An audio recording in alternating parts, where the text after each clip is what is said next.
Azora dengan beraninya langsung berteriak kepada laki-laki misterius tersebut, "Berhenti loh, pembunuh lo ya!" Hai, balik lagi di Putri Story. Hari ini aku mau menceritakan kasus pembunuhan di negara Malaysia. Seorang wanita yang ditemukan tetapi tidak pernah diketahui siapa pembunuhnya. Gimana sih ceritanya? Langsung aja kita ke ceritanya yuk.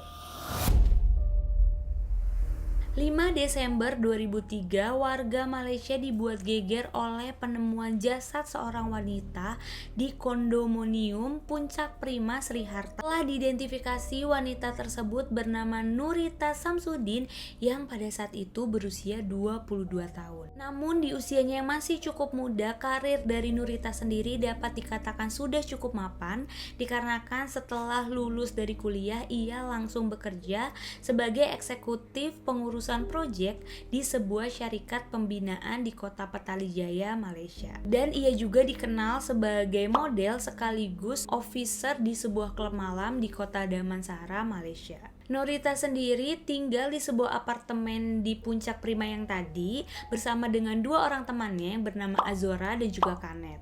Pada 5 Desember 2003, Kanet dan juga Azora baru pulang dari sebuah klub malam. Dan pada saat itu sekitar pukul 4:30 pagi, dan saat mereka sedang berjalan di lorong unit mereka, ada merasa keanehan di mana mereka merasakan ada bau-bau yang sangat menyengat, tapi mereka nggak tahu itu wangi dari kamar mana, tetapi wangi tersebut seperti kayak wangi bau badan. Dan mereka pun langsung buru-buru masuk ke unit mereka, dan saat mereka membuka pintu ternyata aroma bau badan tersebut berasal dari ruangan apartemen mereka. Karena mereka tahu bau badan tersebut berasal dari ruangan mereka juga nggak mau ambil pusing dikarenakan ya mereka kan udah capek juga gitu, baru pulang juga dan mereka pengen buru-buru tidur.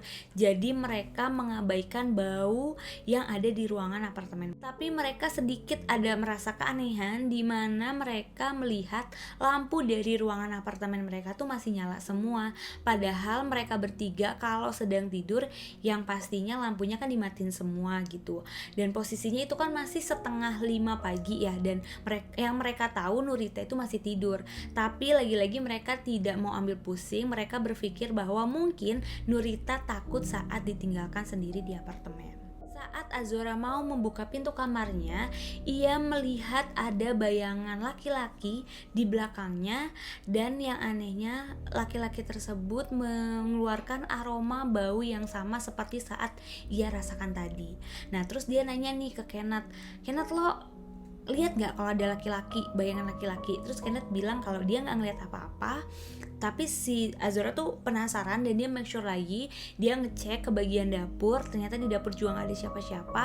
Dia ngecek di ruangan tamu juga nggak ada siapa-siapa.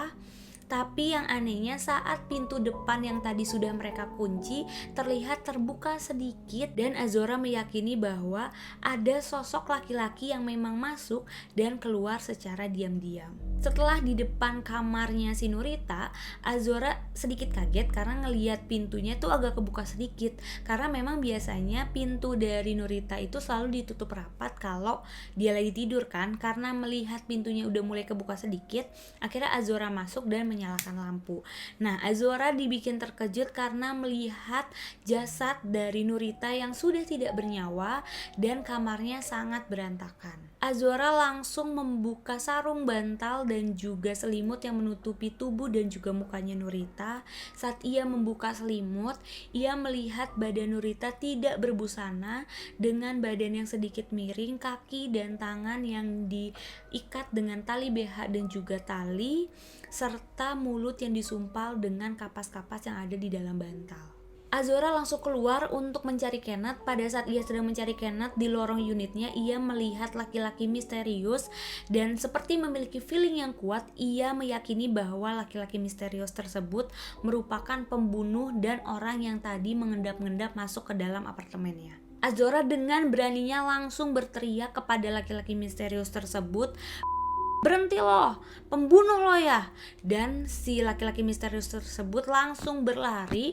Ketika Kenneth, security dan juga Azora mengejar si laki-laki misterius tersebut, ia kehilangan jejak.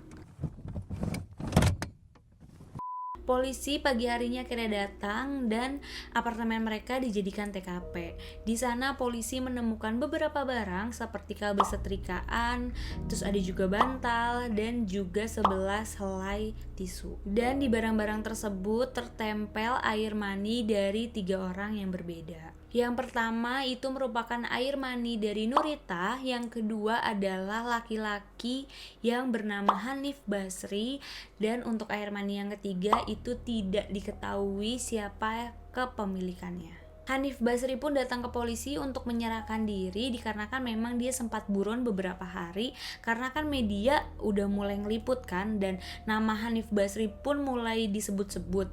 Nah, karena dia merasa dia sudah tidak aman, akhirnya dia menyerahkan diri tetapi bukan sebagai pembunuh dari Nurita. Hanif Basri merupakan pengusaha berusia 36 tahun dan ia mengatakan baru mengenal Nurita sekitar 3 minggu, dan sebelum Nurita meninggal mereka memiliki ketertarikan satu sama lain, tetapi mereka tidak memiliki status yang pasti kayak pacaran gitu karena memang si Hanif Basri sendiri memiliki anak dan istri. Akhirnya mereka memutuskan hanya having fun saja. Hanif dituntut oleh jaksa penuntut umum sebagai dugaan pembunuhan, walaupun Hanif tidak pernah mengakui hal tersebut.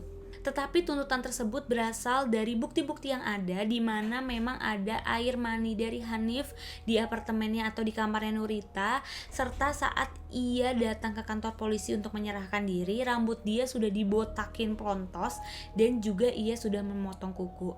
Itu seperti dia menghindari sesuatu hal kepada polisi. Jaksa penuntut umum mengatakan bahwa motif dari Hanif sendiri adalah cinta segitiga atau kecemburuan. Dimana memang dari bukti yang ada 3 air mani di ruangannya si Nurita, yang dimana satu air mani itu belum teridentifikasi siapa orangnya. Dalam kasus ini ada 4 saksi yang dimana 2 orangnya adalah security. Nah, si security itu mengatakan bahwa memang Hanif pada malam kejadian itu datang ke apartemennya Nurita dan tidak pernah turun lagi. Tapi yang anehnya si security itu ngomong bahwa itu Pak Hanif bukan ya?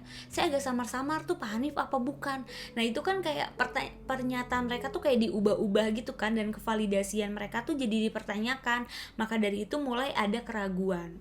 Dan 2 saksi lainnya adalah Azora dan juga Kenet. Nah, tapi pernyataan dari mereka berbanding terbalik dengan pernyataan yang dilakukan oleh si security. Karena memang mereka mengatakan Hanif memang suka datang ke apartemen mereka, dan mereka mengetahui lah gitu siapa Hanif itu. Dan juga bau badan dari si Hanif itu berbeda dengan bau badan yang tadi dicium oleh Azora dan juga si Kenet. Azora juga kan tadi sempat melihat laki-laki misterius yang diduga adalah pembunuh dari si Nurita kan. Nah, ia mengatakan bahwa postur tubuh dari laki-laki misterius tersebut tuh sangat berbeda gitu dengan si Hanif, dan baju yang digunakan juga sangat berbeda dengan Hanif. Nah, saat di cross check sama security ternyata benar baju yang dilihat security yang dipakai Hanif sama yang dilihat sama Azora itu sangat berbeda. Karena pernyataan-pernyataan yang tidak memberatkan si Hanif, akhirnya tuntutan dari Hanif tuh mulai berkurang, yang dimana tadi kan si security bilang kalau dia ngelihat Hanif tapi nggak keluar lagi, tapi dia nggak yakin itu Hanif apa bukan gitu. Ditambah lagi Azora dan Kenet mengatakan dia kenal banget lah siapa Hanif gitu, dan postur tubuhnya, baju yang dipakai juga berbeda dengan apa yang si Azora lihat. Akhirnya tuntutannya tuh mulai tidak memberatkan dan mulai meringankan si Hanif. Akhirnya Hanif dibebaskan dan tidak dipenjara karena memang jaksa penuntut umum sendiri tidak bisa menemukan bukti-bukti yang kuat atas keterkaitan pembunuhan dari si Hanif. Namun memang pembunuhan dari Nurita tersebut dipastikan orang yang dikenal oleh Nurita, baik teman dekat atau bukan, karena memang kondisi dari apartemen mereka tidak ada ciri-ciri pemaksaan masuk gitu. Jadi karena memang seperti dibukakan pintu oleh si Nurita. Nah, siapa pembunuhnya sampai sekarang belum diketahui yang pasti siapa pembunuh dari si Nurita dan siapa pemilik air mani ketiga tersebut. Nah, itu adalah kisah Nurita Samsudin, wanita berusia 22 tahun yang memiliki pekerjaan yang cukup mapan tapi harus meninggal dunia, dan tersangkanya juga belum diketahui siapa. Semoga tersangkanya cepat ketangkap gitu, cepat mendapatkan hukuman. Kalaupun dia misalnya amit-amit ya sampai seumur hidup nggak ditangkap, biar dapat ganjarannya dari Allah Subhanahu wa taala. Nah, itu aja kisah dari Putri Story kali ini. Jangan lupa like, comment, and subscribe, dan share ke seluruh teman-teman kamu. And bye-bye, I love you all.